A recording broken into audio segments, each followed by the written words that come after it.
Atmosfera në shtëpi ishte e rënduar që në mëngjes. Nuk ishte ajo qetësia e zakonshme para stuhis, por një ndjesi e ftohtë që ndiej në ajër. Banorët lëviznin ngadalë, sikur secili e ndjente se diçka do të shpërthente. Gjeneta rrinte ulur në divan, me krahët e kryqëzuar dhe shikimin e ngulur në një pikë të largët. Përballë saj, Labinoti ecte sa majtas djathtas, me nervozizëm të dukshëm, boll e theu heshtjen ai papritur, me zë të ngritur. S'mund ta mbaj më brenda këtë gjë, të gjithë kthyen kokën nga ai. Gjeneta ngriti syt ngadalë, pa folur, por shpreha e saj tregonte se e dinte shumë mirë se për çfarë bëhej fjalë. "Çfarë ke, Labinot?" pyeti dikush nga banorët, duke u përpjekur të ulë tensionin, por Labinoti nuk u ndal. Ai u afrua disa hapa drejt Gjenetës, duke e parë drejtë në sy. "Ti, Gjeneta," tha ai me ton të ashpër, "më ke vjedhur këngën. E ke marrë, e ke përpunuar dhe e ke nxjerrë si tënden.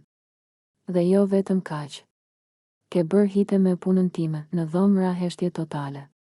Fjalët e tij u përplasën si grusht mbi tavolinë. Gjeneta u ngrit në këmbë menjëherë. "Çfarë po thua?"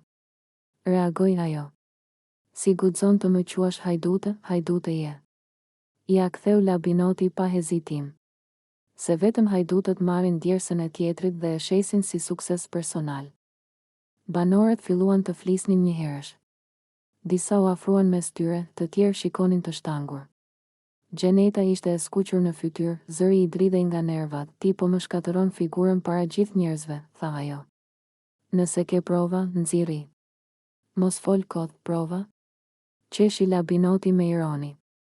"Melodia, struktura, refreni. Janë të mijat. I ke ndryshuar pak fjalët dhe ke thënë ja, krijimi im." Ai ngriti zërin edhe më shumë, ndërsa unë rria në hije, ti dilje në skenë, merrje duartrokitje dhe kontrata. Gjeneta bëri një hap përpara. "Unë kam punuar natë e ditë për atë këngë," tha ajo me lot në sy. "Askush s'ma ka falur suksesin." "Po," ja ktheu ai, sepse e more të gatshme. Një nga banorët u fut mes tyre. "Mjaft," tha ai.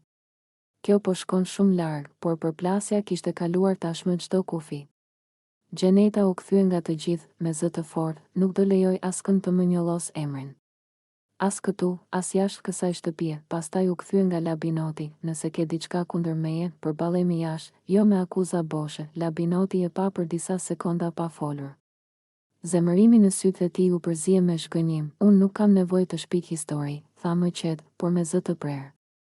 "E vërteta del gjithmonë. Edhe nëse sot qeshin me mua, nesër do e kuptojnë kush është kush." Ai u largua nga dhoma, duke lënë pas një heshtje të rënë. Gjeneta u ul sërish në divan, duke mbajtur kokën me duar. Banorët nuk flisnin. Askush nuk dinte kujt t'i besonte. Në atë moment, u kuptua se kjo nuk ishte thjesht një debat për një këngë.